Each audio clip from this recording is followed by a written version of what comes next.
Las leyendas mexicanas son historias populares, que se transmiten de boca en boca sin tener un autor específico. Cuentan sucesos naturales o sobrenaturales. La leyenda del padre del infierno. Los padres o sacerdotes, por lo general, son personas que transmiten paz y calma a quien los trata.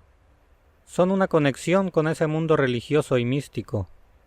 En la montaña de Guerrero está ubicada una comunidad llamada Pascala del Oro. Antes de llegar hasta ese lugar hay unas curvas sobre una carretera de terracería bastante angosta. Apenas hay espacio para que dos camionetas pasen al mismo tiempo. De un lado está el cerro y del otro un barranco empinado y profundo como de unos 100 metros. Hace ya algunas décadas comenzaron a haber accidentes. Ocurrían a altas horas de la noche en el último viaje que hacían las camionetas de pasajeros. Se desbarrancaban causando el fallecimiento principalmente del chofer. Lo raro era que siempre en el mismo lugar, en una curva. Pensaban que a lo mejor asaltantes sorprendían al chofer, y éste, para evitarlos, maniobraba intentando esquivarlos, pero por lo angosto de la carretera las consecuencias eran fatales. Una vez más, ocurrió otro accidente. Pero esta vez el chofer logró salvarse. El comisario fue a preguntarle qué había pasado. Dicen que estaba como volviéndose loco. Les dijo que ya eran como las 11 de la noche. Iba solo en la cabina de la camioneta y atrás solo había 3 pasajeros. Estaba un poco preocupado cuando iba pasando en el lugar donde ocurrían los accidentes. Estaba alerta por si salía algún asaltante. Al dar la vuelta en esa curva, escuchó un fuerte silbido que venía de arriba del cerro. Levantó la mirada y pudo ver claramente la figura de un padre con sotana. Había luna llena, así que lo podía distinguir claramente. Frenó la camioneta. El supuesto padre extendió los brazos formando una cruz y se aventó al vacío. La sotana se fue convirtiendo en unas alas enormes como de murciélago. Vio cómo sonreía mientras se dirigía directamente hacia él. Aceleró, pero por el miedo tuvo la misma suerte que los demás. Salió volando hacia el barranco. Tuvo la suerte de chocar con un tronco de pino y quedar atorado unos 15 metros abajo. Todos en el pueblo estaban sorprendidos y asustados. Le platicaron al padre del pueblo lo sucedido, quien propuso ir a bendecir el lugar. Esa misma tarde fueron. Ya estaba cayendo el sol. Era el padre y unas decenas de hombres armados con machetes y algunas escopetas. Cuentan que cuando el padre comenzó a rezar y regar agua bendita, todos los ahí presentes escucharon risas y susurros, los cuales se fueron transformando en lamentos y alaridos como de dolor. Afortunadamente desde ese día y hasta hoy, no ha ocurrido ningún otro accidente en esa curva. Sin embargo, tratan de no transitar por ese lugar a altas horas de la noche. Ella te buscará. Me lo contó mi abuelo. Él se dedicaba a sembrar la tierra. Era su forma de subsistir. Al terminar la cosecha tenía que trasladar su maíz a otra comunidad más urbanizada, y así poder venderlo. Tenía que hacerlo con animales de carga. Uno de esos días, como cualquier otro, se dispuso a llevar su maíz. Tenía que recorrer poco más de 20 kilómetros, así que se preparaba muy bien con comida y lo necesario. Salió muy temprano. Todo parecía normal. El sol apenas se asomaba en el horizonte. En el cielo había pocas nubes y un ligero aire de la mañana refrescaba el ambiente. Había pasado 2 horas de caminata y tocó atravesar un pequeño arroyo. Aprovechó para que sus 2 mulas y un burro tomaran agua. Decidió sentarse a la orilla y tomar su almuerzo. Le habían puesto unos huevos fritos con manteca, un trozo de queso fresco, salsa de molcajete y tortillas hechas a mano. Ya por terminar sus alimentos, volteó a su derecha y vio a no más de 1 metro una serpiente coralillo. Reaccionó abruptamente tirando todo lo que tenía en sus manos. La serpiente se sintió amenazada y atacó lanzándole una mordida que solo alcanzó el aire. Mi abuelo nos cuenta que estuvo a centímetros de haberle alcanzado la cara. Tomó unas piedras y se las aventó para asustarla, pero este animal parecía estar enloquecido. No retrocedía y seguía con su intención de atacarlo. No tuvo otra opción y desenfundó su machete, y como todo hombre de campo, con una gran agilidad soltó un machetazo hacia la serpiente, con la intención de partirla en dos. Sin embargo, ésta no iba a rendirse sin dar batalla. Se movió ágilmente, pero mi abuelo logró que la hoja larga y ancha de su machete cortara de un tajo como de unos 5 centímetros de la cola. Solo así se fue rápidamente, perdiéndose entre los arbustos. Dejó un rastro de sangre oscura y espesa. No era algo fuera de lo común para mi abuelo encontrarse con serpientes, pero sí era la primera vez que una de ellas lo atacara de esa forma. Ya pasado el susto, siguió su camino.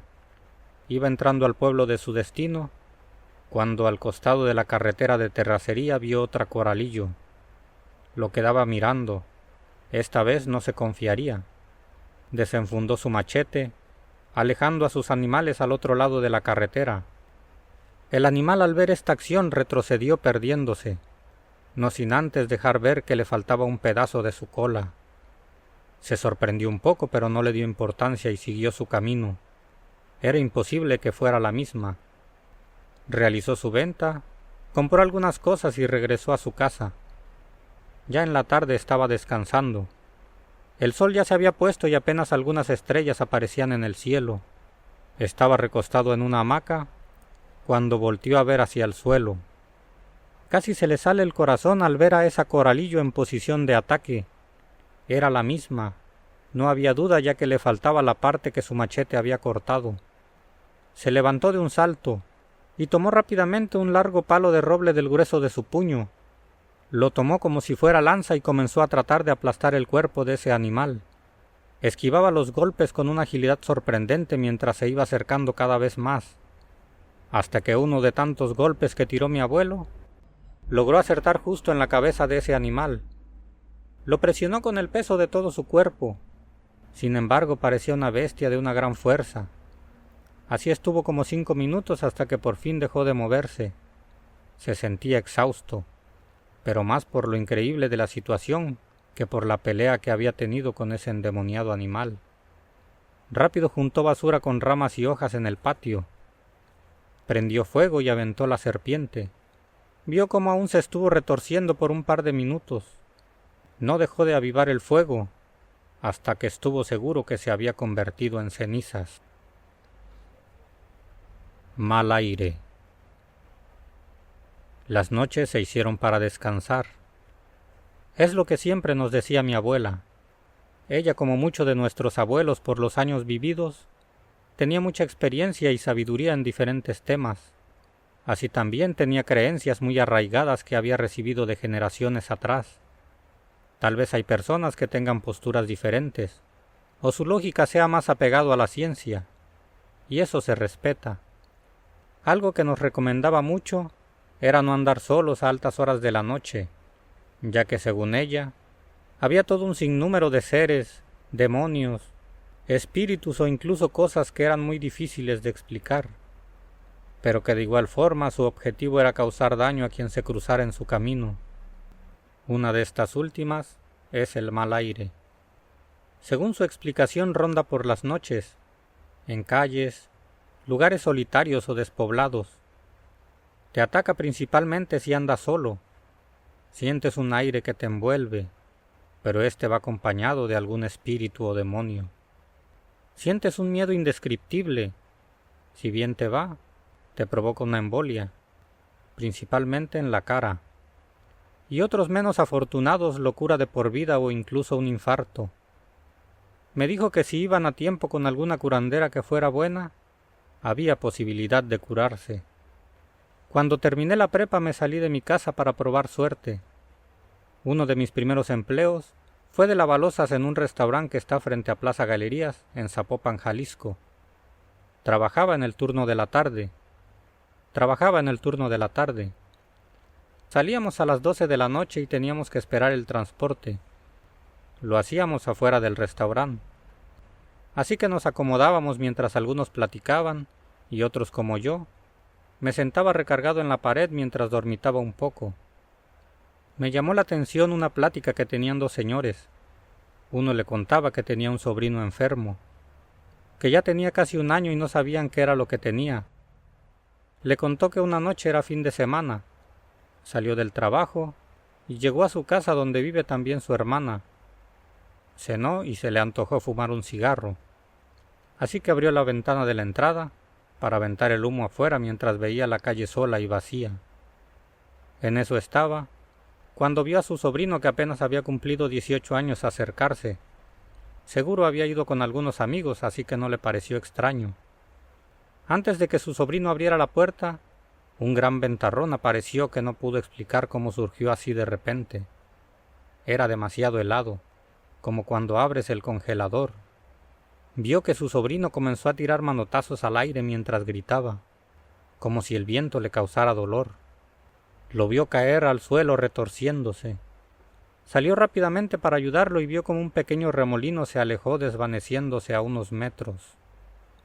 Nuevamente el clima se volvió cálido. Salió toda la familia al oír los gritos.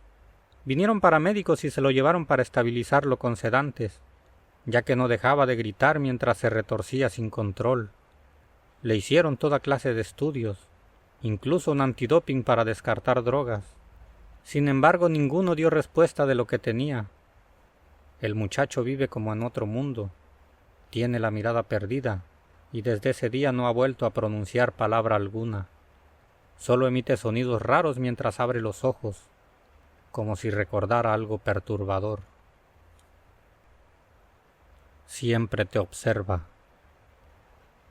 La vida en los pueblos es tranquila, lejos del estrés que provocan las ciudades urbanizadas.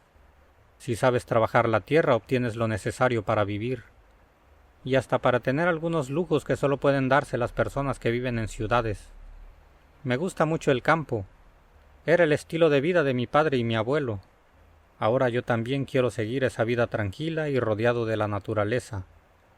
No por algo muchas personas de la ciudad, cuando quieren relajarse y liberarse de la presión que les causa sus trabajos, vienen al campo a despejar su mente y volver a cargarse de energías. Ellos vienen de entrada por salida, y creen que es fácil vivir en el campo si tienes lo necesario para comer. Pero no se imaginan las situaciones que se llegan a presentar. Hay que estar preparados y saber cómo sortearlas. Me pasó un día cuando tenía 14 años. Mi mamá me mandó a traer leña del monte, ya que quedaba poca y eso no debía pasar. En el campo a más temprana edad se nos enseña a colaborar en las tareas de la casa. Tomé mi machete, un mecate, y me adentré en el monte con mi perro Dumbo. Era un criollo pero tenía carácter fuerte y no se intimidaba fácilmente. Ya habían caído las primeras lluvias, así que la vegetación empezaba a ponerse algo espesa. Estaba cortando en pedazos unas ramas de cacahuananche cuando mi perro comenzó a ladrar. Me detuve y miré hacia donde ladraba, pero no vi nada. Le hablé para que se calmara, pero no me hizo caso. Así que fui a ver qué había. A lo mejor había visto una iguana. Con mucho cuidado despejé un gran arbusto donde apuntaba sus ladridos mi perro, pero no encontré más que basura de hojas secas y ramas. Me di la vuelta y escuché una risa atrás de mí, como de un viejito. Me asusté, pero también pensé que era algún viejo del pueblo que me quería jugar una broma. Por si acaso, empuñé fuertemente mi machete y miré de nuevo. Ahora vi claramente una sombra borrosa en medio del monte. No tenía rostro ni cuerpo, solo como una nube espesa y oscura. Tragué saliva del miedo, y más cuando mi perro estaba con la cola entre las piernas mientras chillaba, como si lo hubieran regañado. De repente comenzó a escucharse esa risa, pero era más fuerte. Me fui corriendo hasta llegar a mi casa. Entré aventando la puerta. Mi mamá y mi papá estaban sentados en la mesa. Se levantaron preguntándome qué tenía. Les conté con la voz quebrada, pero me aguanté para no llorar. Al terminar de platicarles, mi padre con una tranquilidad sacó un cigarro de la bolsa de su camisa, lo encendió con una calma que lo caracterizaba, y después de darle la primera fumada me aventó el humo alrededor de mí.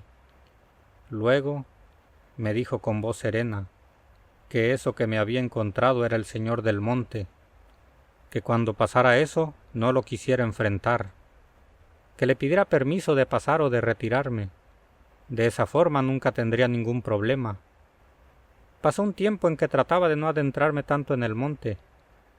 Sin embargo, siempre tengo presente las palabras de mi padre, por si llegara a vivirlo otra vez.